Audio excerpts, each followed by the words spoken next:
Another Super Metal Brothers review. I am Super Metal Brother Matt. And I'm Super Metal Brother Dane. We are talking about Hammerfall this week with the album Dominion, a 2019 release. Hammerfall are a power metal band. There is no mistake about it. They're tried and true to a sound that I think, to be honest, could you say remains almost unchanged since like the earlier stuff, Danny, from the band's heyday? I think it's that far back. But the last couple of albums, I think they've kept it the same. But this one here seems a little bit more angrier, maybe. Yeah. That's the way to put it. We'll talk about a little bit about Hammerfall before we get stuck into it. Basically, this started off as almost a side project band, and it was kind of left as one until the fans really said to them, "Nah, like we're really digging what you guys are doing." So that forced the guys to have, instead of part-time members, the full-time experience.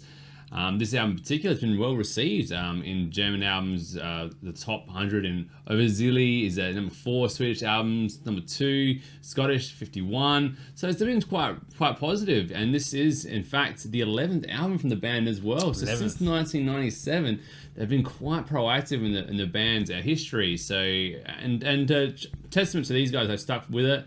And they've got even one member from the start, Oscar Dronningen. And you can even argue, obviously, as well, that Joachim McCann as well, since they're from 1996 as well. I mean, the first album came in 1997. Nevertheless, it's been popular. The single We Make Sweden Rock as well, which released May the 3rd. This is a tribute to many bands as well. We might have to do a review of this as well. Danny, a reaction video of this later, I think. Get that into you, hopefully. But foreshadowing. Let's talk about the album. And straight off the bat, Danny, it does start off with a slight acoustic number just to kind of get you into a little bit, but then it unapologetically gives you the power metal experience. And from there, it doesn't really hold up. Well, I'm actually, off the bat, I did not like the position of the first track of this album. Because the first track, it has a nice little acoustic intro. They're pretty okay song. I wouldn't say it doesn't really pull any punches, doesn't really make it that exciting. And then it even like the chorus is not that dynamic, not that like strong melody as you'll find with the other choruses. It seems like a pretty average song, and then it ends with the acoustic section, which feels like, okay, you've just wrapped up the album. And then it goes on to track 2, which is a freaking awesome song. That really punchy, really heavy. I'm like, track 1 does not help establish this album. It takes it away. It really had a sad feel to it, and it wasn't exactly triumphant in that. And that's a track that certainly deserves to be on the album, but you're right, it almost felt like Dominion would have been a much more fitting start off to the album, but nevertheless, it's not a bad track, and they're pretty much. Well, it's not a terrible track, but not probably the greatest track off the album as well. Not for an opening act. I would consider, like you said, track 2 was great, but I like Testifier. Yeah, Testifier. That was digging it, but most importantly, Scars of a Generation for me was one of my favorite tracks. It was a very much has that classic intro, not as quite the of a Ripper Owens, but nevertheless a decent It has some sick grooves. It's got that wee rock kind of feel. How you got the kick-ass drums and the snares in it. I just thought that was super awesome. The ending with the whole like reborn thing was awesome. Even key change to send off the song. Yeah, so there's great tracks like that. Dead by Dawn, another one of my kind of rocking thing. Reminds me of bands like Van den Plas. It's very emotive. It's got those classic Hammerfall choruses as well. Once you hear it, you know exactly what I'm talking about. And it's a great fun to have by all, and then including the tracks like Dominion as well. I thought there were some real headbangers onto this album. I think their strength is the fun nature that these guys. I reckon they take their playing very seriously, but themselves probably not so much. I mean, as you can see by the front cover, you've got Warhammer 2000 right at the front there. I mean that's a perfect monster you would see in a kid's card game, really. But it does elicit fun memories of just being in your basement with your friends, playing Dungeons and Dragons or whatever like that, and then at least they don't take it seriously like some other like black metal bands where they go ahead and actually try to vanquish the earth of certain other individuals that don't agree with their own philosophies, no matter how broken they are. Well, no, there is fire on this thing. There could be a church in the background. Yeah, well, that's true. Well, yeah, it does actually. Maybe these guys are. And he's got horns. Oh, he's a fallen angel. Oh no, black metal. Anyway. Yes, the musicianship's great off the whole entire album as well. I thought the singing, I think, is going to be the reason why a lot of bands love it or don't. But it is power metal, so I feel like that's a preface anyway for people to get into this band, because it's like, well, it's a power metal band. It's got a power metal vocalist, obviously, and this vocalist mostly is very good. I think there was only the one time I think off Dominion Chorus from a thing where he was really pushing it, and that was such a high register. Yeah. But generally, he was actually right in the pocket and right on the money. The only thing I feel like, yeah, I agree. His tone's really strong, especially in the last tracks, like Yet and I Smile. He did quite well with the emotive side of that and quite good tone as well. Yeah. The part I thought he didn't need to sing was the ending of track 4, which is one Against the World. Yeah. That's correct. At the end there, because they kind of have a nice chorus group, like a good chorus, good like group dynamics in that chorus, and then the kind of crescendos. But then he sings the last line again. Yeah. And I said, no, that song ended well. That last line wasn't required. So I think that part there was the only part that was really oversung or wasn't needed. Yeah, I thought so too. So I think mostly this track is very enjoyable. I mean, this album is very enjoyable. It's very light-hearted in a sense, but it's actually got a lot of emotion pouring out as well at times.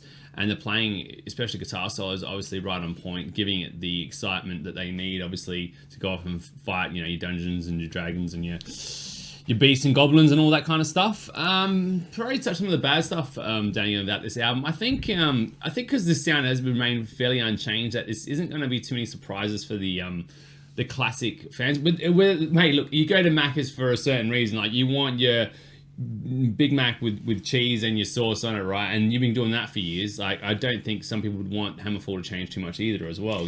Probably true. Yeah. I feel like towards the end there's like a couple of tracks, I think track 8 and 9 particularly, which is Battleworm and Bloodline. No, sorry, I apologize. Bloodline and Chain of Command. Those two tracks would go and nothing would have changed about the album, because they're fairly solid songs. But I actually couldn't even remember which one started and which one ended. I never skipped through any of the tracks, though, to be honest. So that's a point in the band that I was interested to hear this all the way through, because obviously the band went to the trouble of writing it, but I was like, well, it was a 50-minute album. It could have been 40 minutes. Well, I don't know why Battleworm's actually in there. It's only a 40-second intro to Bloodline, so just make it the same song. I understand the point of a 40-second song, and it's not like it's a really dynamic, full intensity, full impact song. It's just like a little guitar sliding thing into the song. So that was a bit weird for them not to do that. But I agree with you. Track 11, Chain of Command, was a filler. I was a little upset with the track, the One Against the World, because I had this really awesome riff in it, and it lasted about 2 seconds. It was right at the start, and they brought it back again right at the end. Yeah. And that actually offended me and dropped me a couple of points off the album. So I'm like, so you know that you can write heavy, you've got it in you, but you did it, and you were like, oh, that's a little scary. We don't like doing that. Like, we might be considered a heavy metal band, not a power metal band. And it would have given this album a little bit more depth to it, and I would have really appreciated to hear a little bit more of that. I mean, what they've got here is awesome anyway, don't get me wrong, but that riff was so amazing, and it grabbed my attention so much.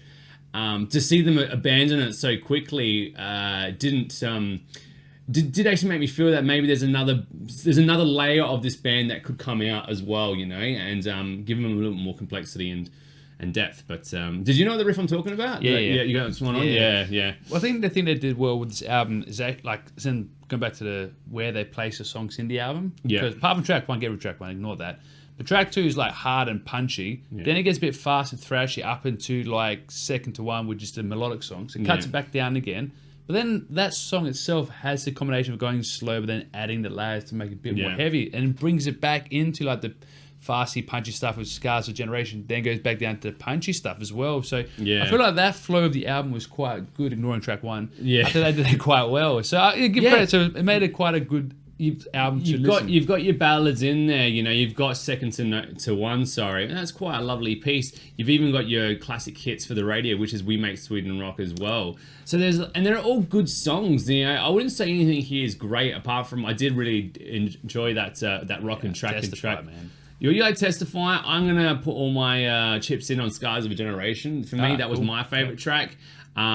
Just a really badass power metal moment. I guess that's what I look into for my power metal, where it's really yeah, we actually are going to kill dragons, not just say we are. So if that helps out. Yeah. Overall, this album was a fun time. I did enjoy it. I never skipped it. I mean, that says more than the Slipknot album we reviewed. Yeah. I was praying for death on that one, where it was like, wow, this album's still going, even when they were ripping off their awesome IO tracks. These guys seem to have a similar feel, where they keep the magic of Hammerfall still going. Even though the formula is pretty much unchanged, it does feel a bit more better produced. The resolutions are stronger, and the tracks have a nice feeling around them, albeit the first track obviously was a bit of a janky start. It wasn't the first band that's done that this year though either, don't you? Yeah, and going with good tracks, even the last track, track 12, was a very good ending track. Perfect. Yeah, that felt like a wave to the fans. Yeah. Like, thank you for buying this album. Thank you for sticking out. And that's the one thing about this album that I really enjoyed. That it feels really likable. These guys feel really likable. It feels like this album's really nice, and it feels like it gives you a hug sometimes, you know, to do it. I mean, it's a very passionate portrayal as well, you know. The playing's great, the singing is always giving it 100%, you know. And given the subject matter, I think a few times I'd be like, really, you know, but they believe it, they buy it, you know. They're selling tickets to the Dominion Magic the Gathering show over here. And that's the one thing I actually think that these guys did really, really well, you know. It's kept me on board the whole time. It had its badass moments, great tracks, and albeit a few things like not embracing the heavy metal style, it was actually an enjoyable experience. Yeah, true. And I just want to say the reason why I like Testify so much, it's not just because it has some like good, hard, punchy stuff in it, but even the way the song flows itself was very clever and very well done. Like the hard nature, the slowing down the pre-chorus and coming back into the chorus and doing it. Like I know it's a pretty standard way of doing it, but just the way it was written in this song, I thought it was done quite well. Yeah. So that's why I think Testify is my favourite of the album. With that, we'll give this one a score out of 10. Danny, what are you giving this album? Well, I'm giving it a pretty solid 7.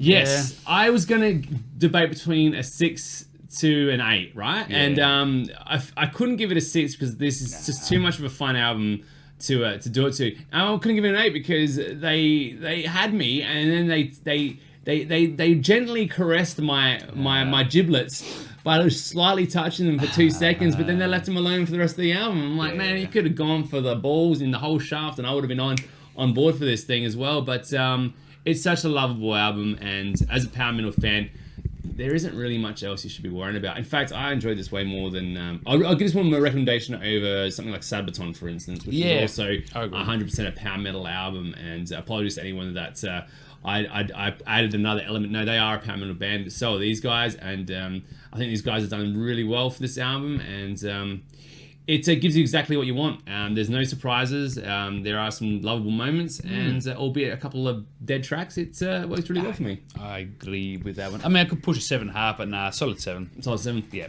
And in the words of Hammerfall, rattle the cage, time to taunt the cobras. Tell me, what tongue do you speak? And where is your almighty God in great need? And more importantly, Testify. I am Super Male Brother Matt. Testify. And I'm Super Male Brother Dave. We've been the Super Male Brothers. Thank you guys so much for checking us out. We'll catch you in the next video.